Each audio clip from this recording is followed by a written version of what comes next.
Ce test consiste à tordre la chaussure dans chaque sens au niveau du médio-pied pour reproduire un changement de direction latérale.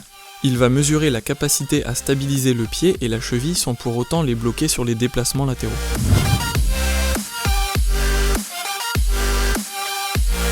Après j'aime bien aussi le chausson, j'aimerais juste éventuellement que la partie arrière soit un peu plus serrée au niveau de la cheville pour avoir la même chose qu'au niveau de l'avant du pied. Malgré sa légèreté, cette chaussure Wilson m'a apporté un bon maintien et je me suis senti sécurisé sur tous mes déplacements. Alors je suis plutôt un habitué des chaussures avec un chausson qui maintient bien la cheville, donc j'avais plutôt de bons a priori sur cette chaussure et ça s'est vérifié sur le terrain. Voilà, j'ai des problèmes de cheville et je me suis vraiment senti bien dans la chaussure. Pas de gêne, la cheville est bien maintenue, on n'a pas d'appréhension lors des changements, donc vraiment top niveau maintien.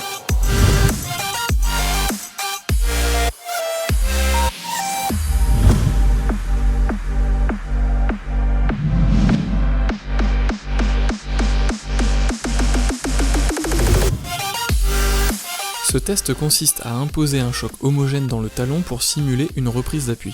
Il va mesurer l'intensité du choc à l'entrée puis à la sortie pour donner un taux d'amortissement.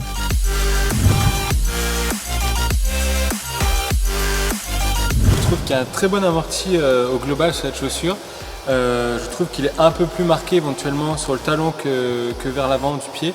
L'élasticité de la semelle intermédiaire de cette chaussure lui donne un bon amorti à mon sens et protège le pied des impacts avec le sol. Alors pour moi c'est la vraie bonne surprise avec cette Chaos 2.0 SFT, c'est au niveau de l'amorti, c'est-à-dire que lors des déplacements notamment vers l'avant, la chaussure reste bien en place, il y a un bon amorti, le talon ne s'enfonce pas du tout dans la chaussure, donc ça permet tout de suite de repartir sur la frappe d'après, donc vraiment un gros plus l'amorti.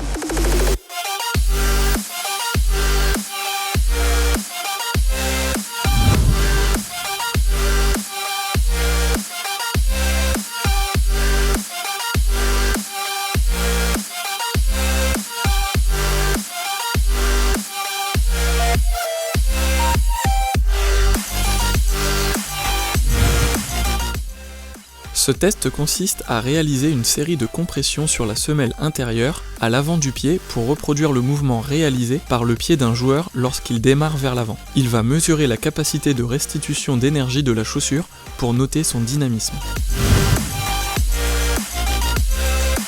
Au niveau du dynamisme, j'ai vraiment apprécié cette chaussure car je trouve que dans tous les déplacements, que ce soit latéraux ou vers l'avant, on se sent entraîné au démarrage et après sur les premières foulées.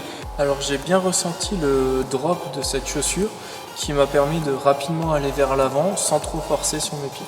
Alors cette chaussure, il y a vraiment un beau retour d'énergie. Quand on se déplace sur le court, c'est vraiment très dynamique, c'est assez léger, donc c'est vraiment un gros plus quand on veut aller vers l'avant, voilà, mettre la pression à l'adversaire.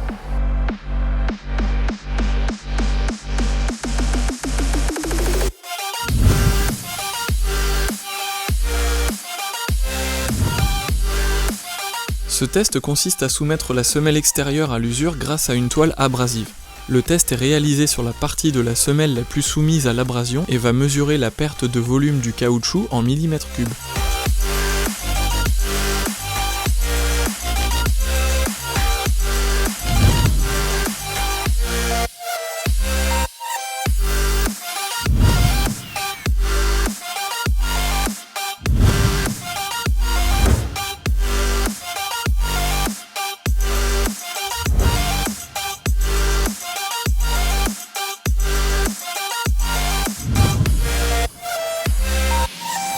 Alors sur cette chaussure, j'ai bien aimé son confort global.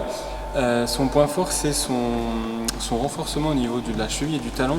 On a le pied vraiment qui est bien maintenu, donc c'est une sensation de confort et d'assurance que j'ai bien aimé. J'ai trouvé cette chaussure Wilson très confortable, notamment grâce à la partie en mèche qui est présente à l'intérieur de la chaussure, ainsi qu'à son chausson qui vient prendre la cheville et qui nous donne un très bon confort.